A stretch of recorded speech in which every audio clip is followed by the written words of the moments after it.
నమస్కారం సామాన్యుడి న్యూస్ కి స్వాగతం. ఈనాటి వార్తా విశేషాలు. ప్రపంచ కప్ సాధించిన భారత మహిళా అందుల క్రికెట్ జట్టుతో AP deputy CM Pawan Kalyan భేటీ అయ్యారు.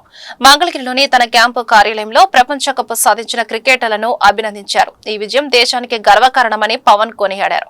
ఒక్కో క్రికెటర్కు 5 లక్షల చొప్పున, శిక్షకులకు 2 లక్షల చొప్పున చెక్కులు అందించారు. క్రికెటర్లందరికీ పట్టుచీర, జ్ఞాపిక, కొండపల్లి బొమ్మలు, అరకు కాఫీతో కూడిన బహుమతులను అందించి సత్కరించారు.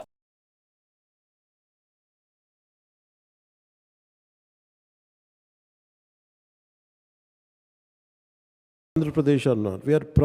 We take pride. We are from Bharat. You are from Jammu, someone is from Madhya Pradesh, someone is from Bihar, Odisha, Delhi. It doesn't matter. We're all one. I think that integrity, that unity, I think he has shown in a beautiful way. Especially Captain Deepika was saying, she didn't just talk about cricket, she spoke about your well-being. All the cricketers. I wish every Indian has this kind of attitude towards other states. We have to learn from you, Captain Deepika. You're wonderful. Your social consciousness, your camaraderie for your fellow team members, it's amazing. Captain Deepika గురించి చెప్పాలంటే మాటల్లో ఆట కష్టం మాత్రమే కాదు, మా ఊరికి కావాల్సిన సదుపాయాల గురించి మాట్లాడాలనే సామాజిక స్పృహ నిజంగా ఉంది. సో మీరు అన్నట్టుగా అజయ్ గారు, thank you for your wonderful speech. And I know we met in Ranasthalam. Thanks for your inspiring words. Thank you for bringing all the issues.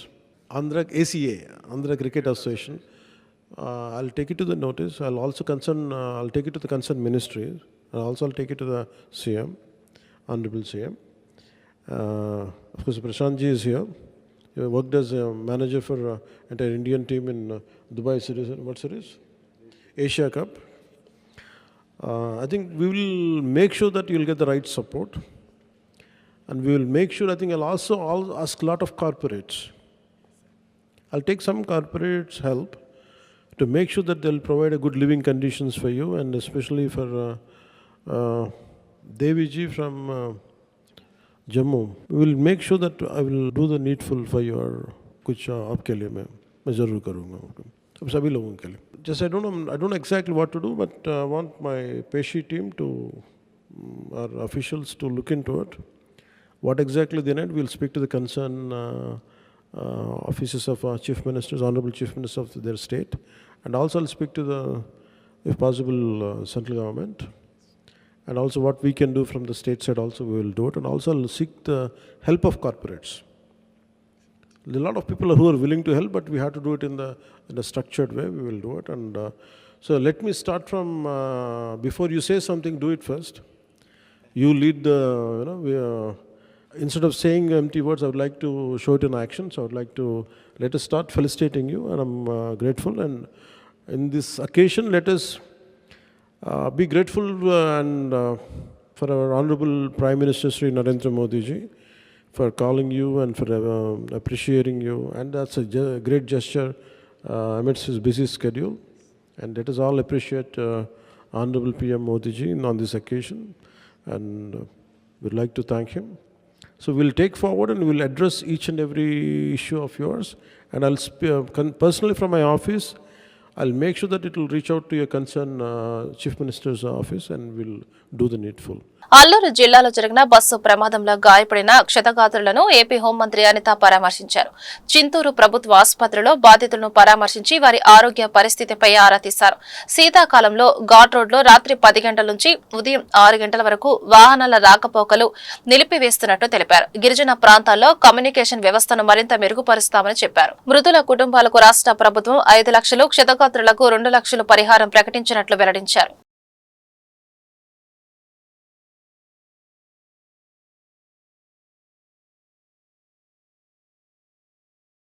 నుంచి ఒకరు, తెనాలి నుంచి ఒకరు, బెంగళూరు నుంచి ఒకరు, ఇంకొక బెంగళూరు నుంచి ఇంకొకరు. ఓవరాల్గా నరసింహపల్లి విలేజ్, తానవనంపల్లి మండలం, చిత్తూరు డిస్ట్రిక్ట్, అక్కడ నుంచి ఒకరు. అంటే ఓవరాల్గా 5 మహిళలు, 4 పురుషులు ఇందులో చనిపోవడం జరిగింది. చాలామంది అక్కడ క్షతగాత్రులను చూస్తే కనుక నిజంగా చాలా బాధ అనిపించింది. వాళ్ళు చెప్తున్నారు ఎర్లీ మార్నింగ్ 4:35 ఆ టైంలో మేము అందరం పడుకుని ఉన్నామమ్మ, పెద్ద మాకు ఆ టైంకి సిగ్నల్ కూడా లేదు.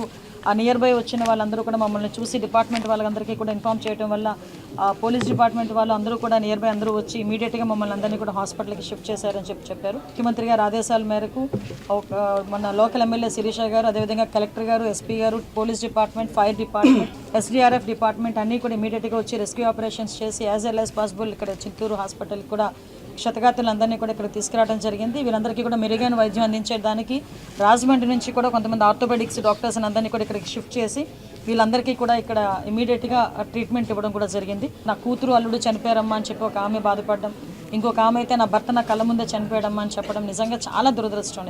ఇప్పుడే గవర్నమెంట్ కూడా, స్టేట్ గవర్నమెంట్ కూడా మృతుల కుటుంబాలకు 5 లక్షల రూపాయలు ఎక్స్గ్రేషియా ప్రకటించడం జరిగింది మృతుల కుటుంబాలందరికీ కూడా. అదేవిధంగా సెంట్రల్ గవర్నమెంట్ నుంచి 2 లక్షల రూపాయల మృతులకి ఎక్స్గ్రేషియా, అదేవిధంగా తీవ్రంగా గాయపడిన వాళ్ళకి 2 లక్షల రూపాయలు మన స్టేట్ గవర్నమెంట్ నుంచి, సెంట్రల్ గవర్నమెంట్ నుంచి ఒక 50,000 రూపాయలు సెంట్రల్ గవర్నమెంట్ నుంచి కూడా ఇవ్వడం జరిగింది.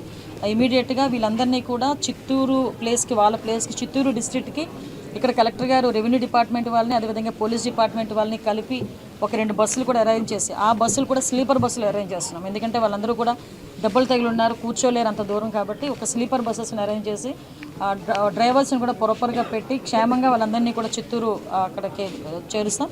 చిత్తూరు కలెక్టర్ గారు వాళ్ళందరినీ అక్కడి నుంచి హ్యాండ్ ఓవర్ చేసుకొని వాళ్ళ ప్లేసెస్కి అక్కడ నుంచి వాళ్ళని సురక్షితంగా వాళ్ళ గ్రామాలకి చేరవేస్తారు. పోస్ట్ మార్టంలో ఆల్రెడీ స్టార్ట్ అయినాయి. పోస్ట్ మార్టం అయిపోయిన తర్వాత వాళ్ళ ఆ మృతుల కుటుంబాలకి వాళ్ళని కూడా బాడీస్ని కూడా చెప్పి వాళ్ళ ప్లేసెస్ కూడా తరలించడం జరుగుతుంది. నిజంగా ఇటువంటి సంఘటనలు జరగకూడదని ఇందాకే కలెక్టర్ గారు, ఎస్పీ గారు అందరం కూడా మేము మాట్లాడుకొని, ఇంతకుముందు ఒక సిస్టమ్ ఉండేది. వింటర్ టైంలో పొగమంచు ఎక్కువగా ఉంటుంది కాబట్టి, విజిబిలిటీ తక్కువగా ఉంటుంది కాబట్టి నైట్ 10 o'clock నుంచి మార్నింగ్ 6 o'clock వరకు ఈ పాసెంజర్స్ వెహికల్ ఏదైతే ఉంటాయో వాటన్నిటిని ఆఫ్ చేసాము. మళ్ళీ తిరిగి అది కంటిన్యూ చేయాలి. ఇంతకుముందు మేము అరకు, పాడేరు రోడ్లు అయితే అవి ఇప్పటికీ కూడా అమలవుతున్నాయి. కానీ ఇప్పుడు ఈ ఏరియాలో కూడా కొంచెం టూరిజం. ఫుట్బాల్ దిగ్గజం Argentina star player Lionel Messi మరికొన్ని గంటల్లో హైదరాబాద్ నగరానికి రానున్నారు. ఇవాళ సాయంత్రం ఉప్పల్లోని రాజీవ్ గాంధీ అంతర్జాతీయ స్టేడియంలో జరగనున్న ఒక చారిటీ మ్యాచ్ లో ఆయన పాల్గొననున్నారు. ఈ నేపథ్యంలో రాచకొండ పోలీసులు ఉప్పల్, దాని పరిసర ప్రాంతాల్లో భారీ ట్రాఫిక్ ఆంక్షలు విధించారు. ఈ రోజు మధ్యాహ్నం 2 గంటల నుంచి రాత్రి 11:50 వరకు ఈ ఆంక్షలు అమల్లో ఉంటాయని ప్రకటించారు. Exhibition match but doing best, dignified గా, డీసెంట్ గా బిహేవ్ చేయాలి. స్టేడియం దగ్గర ఏ పాస్లు అమ్మబడవు అని ఆన్లైన్లోనే ఆల్రెడీ అమ్మడం జరిగింది. సో ఎవరైతే పాస్లు ఉండవో వాళ్ళు స్టేడియం దగ్గర రావద్దు. మెస్సీ గారికి ఈజ్ గాట్ జెడ్ కేటగిరీ బందోబస్తు ట్రాఫిక్ పర్స్పెక్టివ్లో గ్రీన్ ఛానల్లో ఆయన ట్రావెల్ చేస్తారు. So vehicle will be moving very speed. So there is no chance of seeing him also. మీరు అతను చూడొచ్చు అని స్టేడియం దగ్గరకు వస్తే కనబడుతుంది అనుకుంటే that is also not possible. You use public transportation. Most advanced drone తో మేము ఎంటైర్ ప్రాసెస్ను మానిటర్ చేస్తాం. ఎనీ ఇన్వాల్వ్ రాంగ్ థింగ్స్లో మాల్ ప్రాక్టీస్ ఇన్వాల్వ్ అయితే క్షణంలో పట్టుకొని పిన్ పాయింటెడ్గా అతనికి వెళ్ళి అతన్ని పట్టుకొని న్యూట్రలైజ్ చేయడానికి ఎఫర్ట్స్ ఉన్నాయి. Any laptops, banners, water bottles, cameras, cigarettes, umbrellas, electronic items, matchbox, any sharp metal or plastic objects, binoculars, pens, then batteries, helmets, perfumes, bags, outside eatables. ఇవన్నీ లోపలికి అలౌ చేయము. ప్రముఖ సినీ నటుడు సూపర్ స్టార్ రజనీకాంత్ ఈ రోజు తిరుమల శ్రీ వెంకటేశ్వర స్వామి వారిని దర్శించుకున్నారు. తన కుటుంబ సభ్యులతో కలిసి తిరుమలకు విచ్చేసిన ఆయన ఉదయం వీఐపీ బ్రేక్ సమయంలో స్వామివారి సేవలో పాల్గొన్నారు. ఈ సందర్భంగా ఆయన శ్రీవారికి ప్రత్యేక పూజలు నిర్వహించి మొక్కులు చెల్లించుకున్నారు. దర్శనం అనంతరం ఆలయంలోని రంగనాయక మండపానికి చేరుకున్న రజనీకాంత్ కుటుంబానికి వేద పండితులు వేదాశీర్వచనాలు అందించారు. టీటీడీ అధికారులు ఆయనకు స్వామివారి తీర్థ ప్రసాదాలను, చిత్రపటాన్ని అందజేసి సత్కరించారు.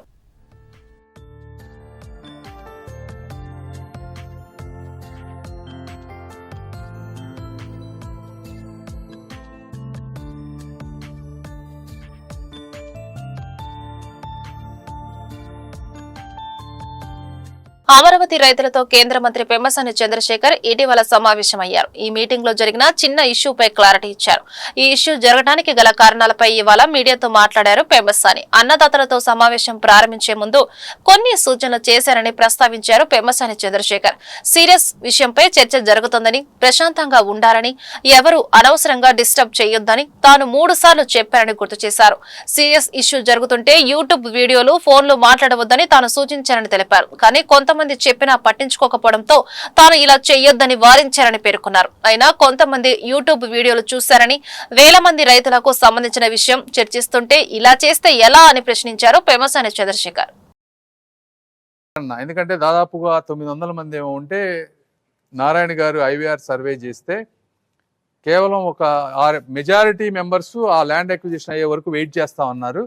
కేవలం ఒక 37 మంది ఆల్టర్నేటివ్ అని అడిగారు. తర్వాత నాకు టైం కావాలన్న వాళ్ళు 86 ఉన్నారు. అంటే దాదాపుగా ఒక 120 మంది ఏదో విధంగా ఆల్టర్నేట్ ప్లేస్లో ఇవ్వమన్నారు. ఆ 120 మందికి చిన్న చిన్న ప్లాట్స్ ఉన్న వాళ్ళందరికీ ఎక్కడో చాట లాటరీ చేసి ఇస్తాం. పెద్ద ప్లాట్లు అయితే ఎక్కడైతే ఉన్నాయో, ఇప్పుడు యుగంధర్ గారు కానీ వీళ్ళందరూ కొంతమంది ఇది లాటరీ వేయకుండా ఎట్లా పడితే అట్లా ఇస్తే మళ్ళీ డిస్క్రిప్షను, బయాసు ఇవన్నీ వస్తాయి. ఇది ఎంతమంది పెద్ద లాట్స్ ఉన్నారు, 100 ఎకరాలు ఉన్నాయా, టోటల్గా 200 ఉందా, 300 ఎకరాలు ఉందా అనేది ఇంపాక్ట్ అసెస్మెంట్ చేయమన్నా. చేసిన తర్వాత దాన్ని ఒక డిఫైన్డ్ ప్లేస్లో చేసి వాళ్ళకి లాటరీ చేసి ఇవ్వాలా, ఏం చేయాలనేది ఆలోచిస్తాం. సో అది అక్కడ ఇష్యూ. అదేవిధంగా రోడ్ హిట్స్ ఉన్నాయి. కొన్ని రోడ్ హిట్స్ ఉన్న వాటన్నిటిలో వాక్వే తీసేయమని చెప్పారు. ప్లగ్ఇన్స్ వీటన్నిటిని స్టాండర్డైజ్ చేసి ఫ్యూచర్లో ఇంకెప్పుడు రాకుండా ఉండే విధంగా చేయమని మమ్మల్ని అడిగారు. దానికి డ్రాఫ్ట్ ఎజెండా ఇవన్నీ కూడా తయారైనాయి. ఇవి నెక్స్ట్ అథారిటీలో పెట్టి దాన్ని క్లియర్ చేస్తారు. అది ఇబ్బంది లేదు మనకి. అదేవిధంగా ఇప్పుడు లాస్ట్ టైం మనల్ని కమర్షియల్ ప్లాట్స్లో road hits west south west, south వెస్ట్లో మాకు వాస్తు కావాలన్నారు. అదేవిధంగా స్మాల్ రోడ్డు నుంచి లార్జ్ రోడ్డు హిట్ అయ్యే రెసిడెన్షియల్ ప్లాట్లో కూడా వాస్తు కావాలన్నారు. అవి 2 ఇంపాక్ట్ అసెస్మెంట్ చేస్తే కమర్షియల్ ప్లాట్స్కి వచ్చేటప్పటికి మాకు 93 అంటే దాదాపు 7.5 ఎకరాలు ఇది హిట్ అవుతా ఉంది. అదేవిధంగా స్మాల్ రోడ్డు, లార్జ్ రోడ్డుకి వచ్చేటప్పటికి 41 ఎకరాల్లో చేంజ్ చేయాలి.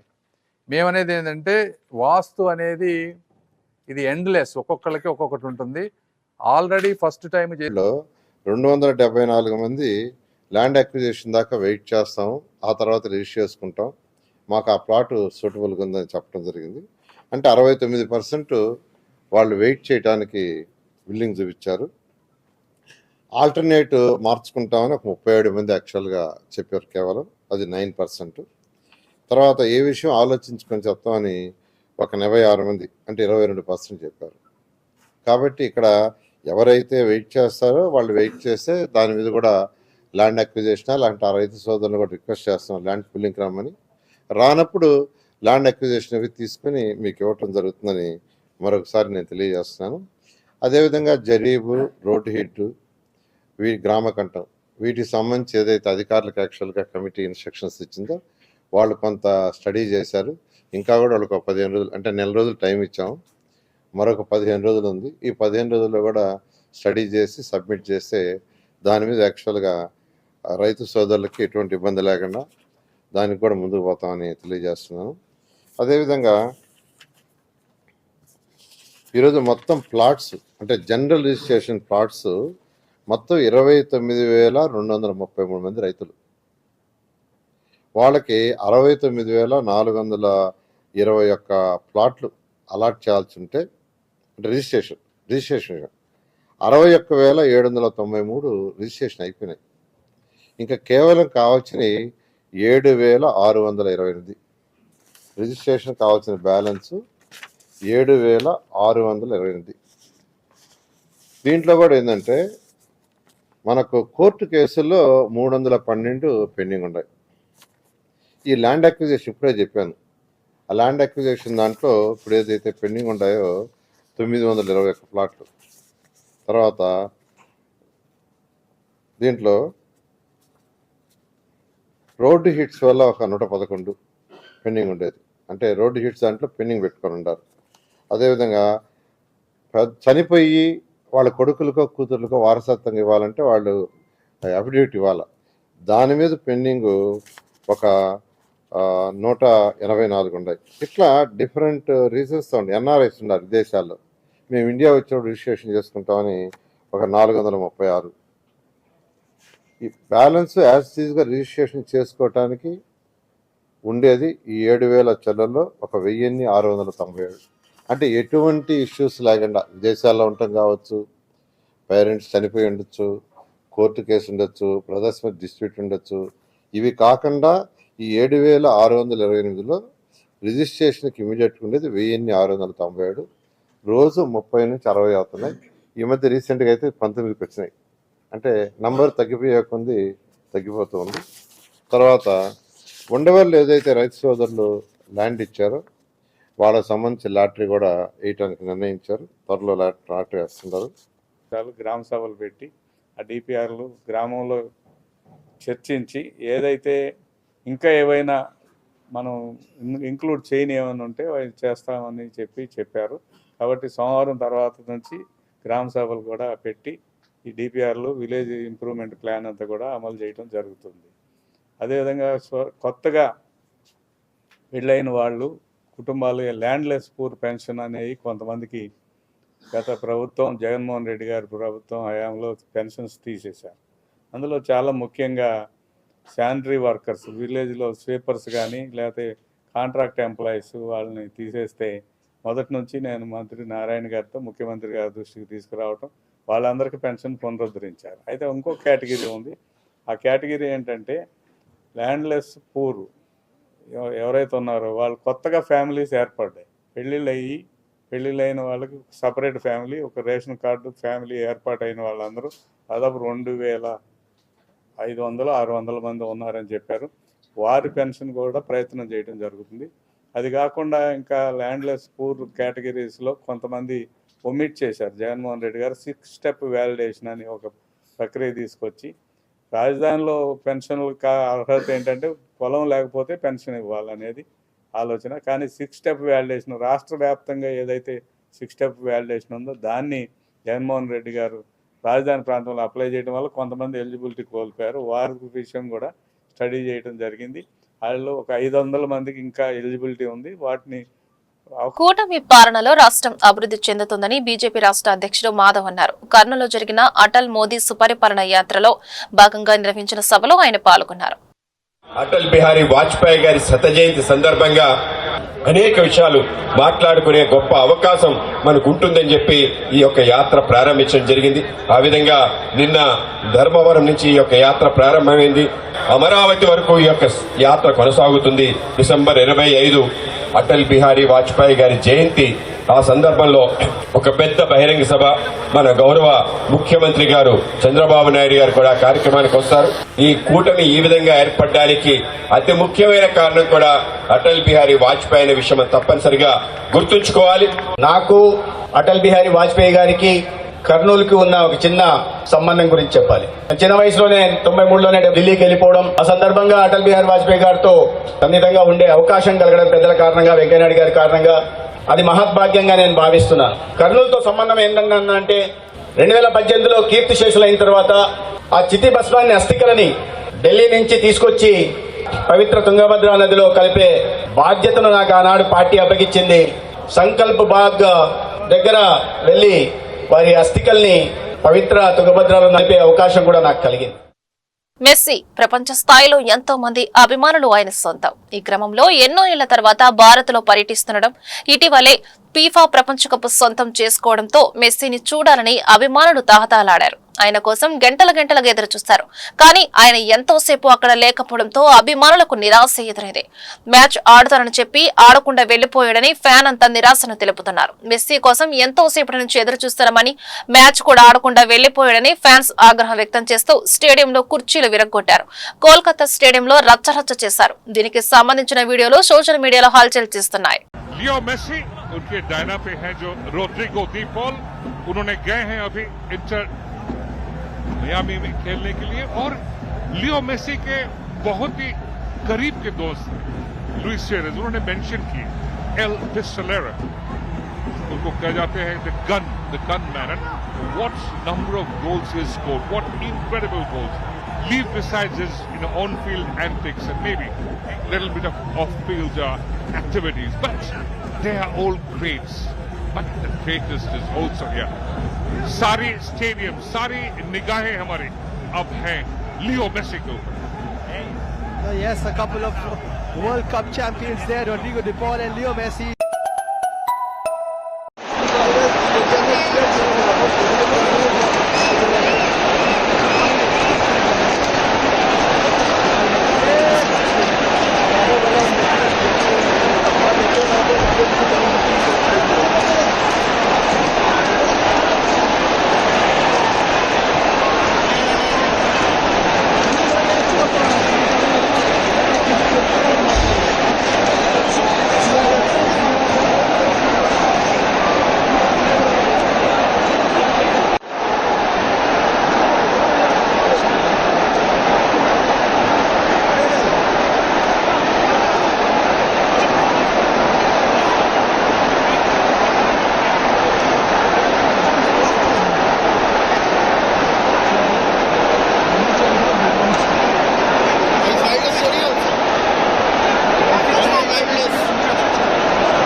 గుంటూరు నగరంలో నిలిచిపోయిన శంకర్ విలాస్ ఫ్లైఓవర్ పనులను వైఎస్సార్ కాంగ్రెస్ పార్టీ నాయకులు మాజీ మంత్రి అంబటి రాంబాబు, మాజీ ఎంపీ మోదుగుల వేణుగోపాల్ రెడ్డి, తాడికొండ నియోజకవర్గ సమన్వయకర్త డైమండ్ బాబు, గుంటూరు మిర్చి యార్డ్ మాజీ చైర్మన్ నిమ్మకాయల రాజానారాయణ, పలువురు మున్సిపల్ కార్పొరేటర్లు పరిశీలించారు. ఈ సందర్భంగా మాజీ మంత్రి అంబటి రాంబాబు, మాజీ ఎంపీ మోదుగుల వేణుగోపాల్ రెడ్డి మీడియాతో మాట్లాడారు. శంకర్ విలాస్ బ్రిడ్జి భార్యాభర్తలకు ఉన్న సంబంధంలాగా ఉంటుందని అన్నారు. గుంటూరు పశ్చిమ నియోజకవర్గంలోకి వెళ్లాలి అంటే శంకర్ విలాస్ బ్రిడ్జి మీదుగా వెళ్లాలి, తూర్పు నియోజకవర్గం వెళ్లాలి అంటే శంకర్ విలాస్ బ్రిడ్జి మీదుగా వెళ్లాలని తెలిపారు. 3 పార్టీలు కలిసి గుంటూరు నగరాన్ని నాశనం చేస్తున్నాయని ఆగ్రహం వ్యక్తం చేశారు. ఎక్కడి పనులు అక్కడే ఆగిపోయాయి, నగర ప్రజలు నరకయాతన పడుతున్నారని, కూటమి ప్రభుత్వ నాయకులు పట్టి పట్టనట్లుగా వివరిస్తున్నారని మండిపడ్డారు. పెమ్మసాని అవగాహన లోపం వలన, అహం వలన ఈ దుస్థితి ఏర్పడిందని అన్నారు. శంకర్ విలాస్ బ్రిడ్జి నిర్మాణానికి ప్రజలు కానీ, వ్యాపారస్తులు కానీ, రాజకీయ పార్టీలు కానీ వ్యతిరేకం కాదని చెప్పారు. స్థలం ఇచ్చిన వ్యాపారస్తులకు నష్టపరిహారం చెల్లించి బ్రిడ్జికి 2 వైపులా 12 అడుగుల సర్వీస్ రోడ్లు ఏర్పాటు చేసి 2 ROBలలో నిర్మాణం చేయాలని డిమాండ్ చేశారు. మీరు తప్పుల మీద తప్పులు చేస్తున్నారు, ప్రజలు మిమ్మల్ని క్షమించరు, మిమ్మల్ని అధికారం నుండి ప్రజలు దింపుతారని హెచ్చరించారు. మేమేమైనా చేసేస్తాం అనేటువంటి పద్ధతులు వెళ్తున్నారా లేదా అది ముందు పాల్గొట్టండి. ఎన్నాళ్ళైంది ఇది పాల్గొట్టి ఇంతవరకు దాని మీద చేయలేదు కదండి. చిన్న వ్యవహారం కాదు. This is a very main track. ఎంత ట్రాఫిక్ ఉన్న ట్రాక్ పోయింది. దీని మీద నుంచి దాన్ని పడగొట్టాలంటే చాలా చర్యలు తీసుకోవాలి. కేంద్ర ప్రభుత్వం పర్మిషన్ ఇవ్వాలి, రైల్వే శాఖ పర్మిషన్ ఇవ్వాలి. అయ్యేవి పడగొట్టేశారు. ఇది తిరిగి వెళ్ళి చేస్తున్నాం, అటు వెళ్ళి తిరగలేక చేస్తున్నాం, ఇటు వెళ్ళి తిరగలేక చేస్తున్నాం. అంతే. ఎన్నాళ్ళు కావాలి చావు నాకు అర్థం కాల. 2 RUBలు వేసేస్తే ముందు ఎవడు బతుకాడు బతికాడు కదా, తర్వాత నువ్వు ఏం కట్టుకున్నా ఈ పొట్టి బ్రిడ్జినే కట్టుకో. ఎందుకంటే వేసావుగా పునాదులు పొట్టి బ్రిడ్జి తప్పు. ఎంత గొప్ప టౌన్ అండి, ఎంత గొప్ప టౌన్గా తీర్చిదిద్దబడుతుందండి ఇది భవిష్యత్తులో. ఎందుకంటే అమరావతి పక్కన రాజధాని పెట్టావండి నువ్వు. గుంటూరు బ్రహ్మాండమైన టౌన్గా చిత్రీకరించేటటువంటి టౌన్ చేసి పారేస్తున్నారే. కేవలం 100 కోట్లు 150 కోట్లకి అక్కడ అప్పు తీసుకొచ్చి 1000 కోట్ల రూపాయలు, లక్షల కోట్ల రూపాయలు అక్కడ ఖర్చు పెడుతూ ఇక్కడ టౌన్లో 200 కోట్లు ఖర్చు పెట్టడానికి కక్కుర్తిపడి సర్వనాశనం చేస్తున్నారు. ఇది చాలా దుర్మార్గం. మీరు చెప్పినట్టుగా రైల్వే ట్రాక్ మీద ఉన్న బ్రిడ్జిని పడగొట్టుకోకుండా 2 పార్ట్లు పడగొట్టి ఇక్కడ పిల్లరు అక్కడ పిల్లరు వేసేసి అది కూడా వేసి తర్వాత పడగొట్టడం అనుకున్నారు. తప్పు కదా, అది అన్యాయం కదా. అది దేశం అంటే మనుషులు, దేశం అంటే మట్టి కాదు అన్నాడు గుజరాడ.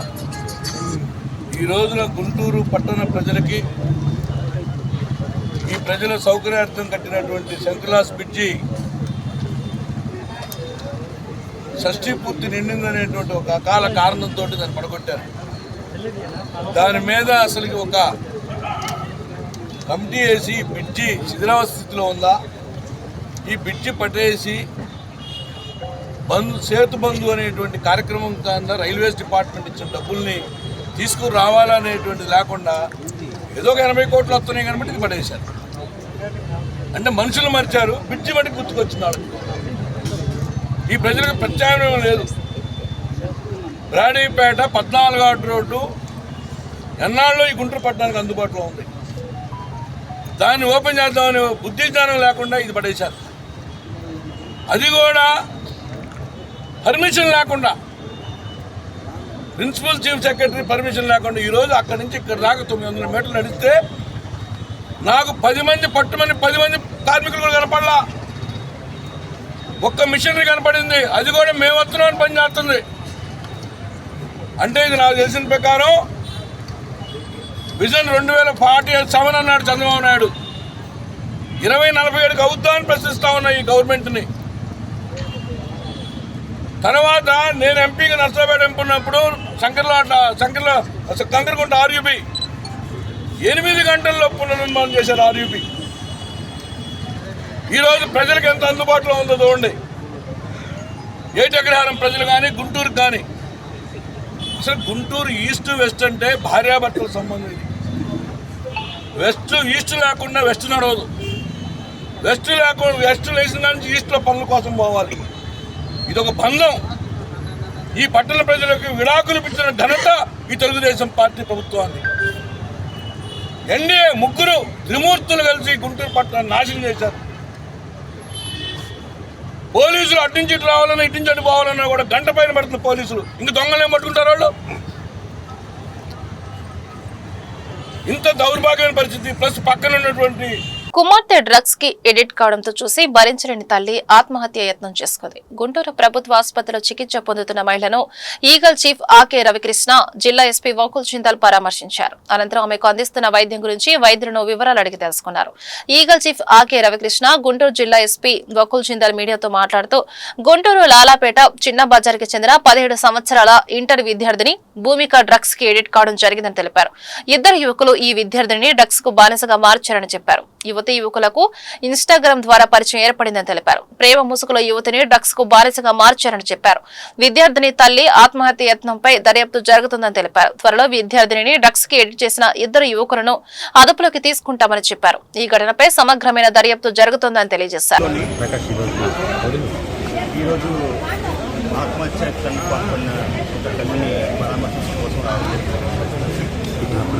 ఆమెకి మెరుగైన వైద్యం అందాలని ప్రత్యేకంగా జిల్లా ఎస్పీ గారు కూడా డాక్టర్ని కోరడం జరిగింది. అదేవిధంగా నేను కూడా డాక్టర్తో మాట్లాడడం జరిగింది. ప్రధానంగా వాళ్ళ అమ్మాయి ఈ డ్రగ్స్కి అలవాటు పడింది, గంజాయి అలవాటు పడింది వాళ్ళు ప్రాథమికంగా ఉన్నారు. అదేవిధంగా అమ్మాయిని కూడా కొంతమంది వ్యక్తులు ట్రాప్ చేశారని అది కూడా ఆరోపణ జరుగుతారు. ఈ విషయాలన్నీ కూడా పూర్తి స్థాయిలో ఈ కేసుని దర్యాప్తు జిల్లా పోలీస్ యంత్రాంగం అదేవిధంగా ఈగల్ ద్వారా కూడా కొంచెం సమాచారం షేర్ చేస్తున్నాం. జిల్లా ఎస్పీ గారు ప్రత్యేకంగా ఈ కేసుని దర్యాప్తు చేసుకుంటున్నారు. ఖచ్చితంగా ఈ కేసులో ఎవరైతే దోషులు ఉన్నారో వాళ్ళందరినీ కూడా త్వరలోనే వాళ్ళందరినీ కూడా పూర్తి స్థాయిలో చట్టపరంగా చర్యలన్నీ కూడా జిల్లా ఎస్పీ గారు ఇప్పుడు అంటే మనకి ఉన్న సమాచారం ప్రకారం సుమారుగా 6 నెలల క్రితం గుర్తించారు ఇదంతా జరుగుతుందని చెప్పేసి ఆ అమ్మాయిని ఇన్స్టాగ్రామ్ గ్రూప్లో కొంతమంది వ్యక్తులు పరిచయం చేసుకుని తర్వాత అమ్మాయిని ట్రాప్ చేశారని అని ప్రస్తుతానికి చెప్తున్నారు. ఇంకా సమాచారం పూర్తి చేశారు. సార్, ఈ సూసైడ్ అటెంప్ట్కి అదేనా ఇంకేమైనా కారణాలు ఉన్నాయి? ఇంకా వేరే ప్రచారం కూడా జరుగుతుంది సార్, అదేమన్నా కారణాలు? అన్ని రకాల అన్ని కోణాల్లో కూడా పరిశీలిస్తాం. ప్రాథమికంగా కొన్ని విషయాలు తెలుస్తుంది. ఇంకా చాలా విషయాలు తప్పకుండా అన్ని విషయాలు కూడా దర్యాప్తు చేస్తాయి. జిల్లా ఎస్పీ గారు కూడా ప్రత్యేకమైన బృందాలు పెడుతున్నారు. ఖచ్చితంగా ఈ కేసులో ఏం జరిగినాయి అన్నీ కూడా మేము బయటకు ఆ యువకులు మీ హ్యాండ్ ఓవర్లో ఉన్నారా సార్? అంటే ప్రస్తుతం ఇంకా ఇప్పుడే మనకి ఉదయం నుంచి తెలుస్తుంది. అందుకే నమస్కారం. గుంటూరులో నిన్న ఒక అన్ఫార్చునేట్ ఇన్సిడెంట్ జరిగింది. ఒక తల్లి అమ్మాయి మాట వినట్లేదని సూసైడ్ అటెంప్ట్ చేయడం జరిగింది. ఆమె ట్యాబ్లెట్స్ తీసుకుంటూ ఉంటారు. ఆ ట్యాబ్లెట్స్కి ఓవర్ డోస్ తీసుకోవడం జరిగింది. విషయం ఏంటంటే అమ్మాయి నుంచి వాళ్ళు ఫోన్ తీసుకున్నారు. అమ్మాయి ఫోన్ మీద లవర్తో మాట్లాడుతుంది. సో ఆ ఫోన్ తీసుకున్నాక అమ్మాయి తిరగబడింది. తర్వాత తల్లిదండ్రుల్ని కొట్టడం జరిగింది. దాని మీద బాధపడి తల్లి ఈ ఓవర్ డోస్ తీసుకోవడం జరిగింది. ఆమెను జీజీహెచ్కి తీసుకురావడం జరిగింది. ఆమె కండిషన్ స్టేబుల్గా ఉంది. అదొకలా ఆమెను మంచి ట్రీట్మెంట్ ఇవ్వని మేము జీజీహెచ్ ఎక్కడికి ఇవ్వడం జరిగింది. అదేవిధంగా దీంట్లో అమ్మాయికి ఎవరైతే అబ్బాయితో పరిచయం అయింది దాని ద్వారా డ్రగ్స్ కూడా తీసుకోవడం స్టార్ట్ చేసిందని ప్రాథమికంగా నాకు తెలిసింది. సో అది ఎవరి ద్వారా వాళ్ళకి డ్రగ్స్ వస్తున్నాయో ఎవరెవరు చేస్తున్నారని మేము అంతా సమాచారం సేకరించి ఇమీడియట్గా దాని మీద యాక్షన్ తీసుకోవడం జరుగుతుంది. సో ఆల్రెడీ ఏదైతే అబ్బాయిలు ఉన్నారో వాళ్ళ కోసం మేము టీమ్స్ పంపించాము. సో వాళ్ళని పూర్తి స్థాయిలో విచారించి దాంట్లో ఏదైతే మాకు తెలుసో దాన్ని బట్టి వాళ్ళ మీద యాక్షన్ తీసుకోవడం జరుగుతుంది. అదేవిధంగా ఈ తల్లి వైద్యానికి కూడా అన్ని రకాల అన్ని మేము పోలీస్ డిపార్ట్మెంట్ సైడ్ నుంచి వాళ్ళకి భరోసా ఇవ్వడం జరిగింది. అదేవిధంగా legal IG RK Krishna sir కూడా తల్లితో మాట్లాడడం జరిగింది, వాళ్ళ ఫ్యామిలీతో మాట్లాడడం జరిగింది. వాళ్ళకి భరోసా ఇచ్చారు. ఎవరైతే రెస్పాన్సిబుల్ ఉన్నారో వాళ్ళకి యాక్షన్ తీసుకొని వాళ్ళకి న్యాయం చేస్తారని భరోసా ఇవ్వడం జరిగింది. వాళ్ళకి ఇన్స్టాగ్రామ్ మీద పరిచయం అయింది.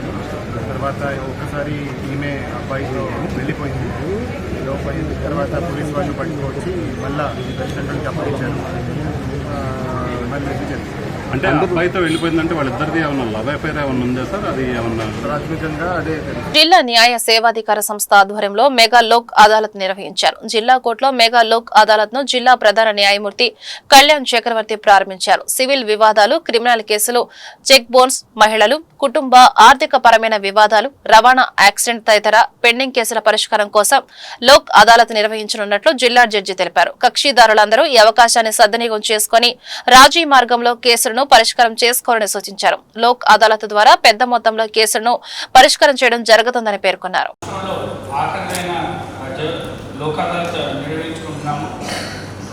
దాంట్లో ముఖ్యంగా ఏంటంటే ఈ లోక్ అదాలత్ ఉద్దేశం ఏంటంటే త్వరితగతిన కేసులు పరిష్కరించుకోవాలి. ఎక్కడైతే మనం సెటిల్ చేసుకోదగ్గ అంశాలు ఉంటాయో వాటన్నింటినీ కూర్చొని సెటిల్ చేసుకొని ప్రజలకు సత్వర న్యాయం అందించే విధంగా ప్రయత్నించడమే ఈ యొక్క లోక్ అదాలత్ ఉద్దేశం. అందులో భాగంగా ముఖ్యంగా మోటార్ వెహికల్ కేసుల్లో ఎప్పుడైతే ఒక ఫ్యామిలీలో ఒక కుటుంబంలో ఏదైనా యాక్సిడెంట్ జరిగి దుర్ఘటన జరిగినప్పుడు వాళ్ళకి ఎంత త్వరితగతిన వాళ్ళకి కాంపన్సేషన్ అంతే ఆ కుటుంబానికి అంత ఉపయోగంగా ఉంటుంది. అందుకనేసి మేము ముఖ్యంగా మోటార్ వెహికల్ కేసులు, అదేవిధంగా ఫ్యామిలీ డిస్ప్యూట్స్ ఉన్నప్పుడు భార్యాభర్తలు ఏళ్ల తరబడి కోర్టుల చుట్టూ తిరగకుండా వాళ్ళ యొక్క మధ్య సామరస్యమైన పరిష్కారాన్ని అందజేయడానికి ఈ లోక్ అదాలత్ని మేము ఉపయోగించుకుంటున్నాము.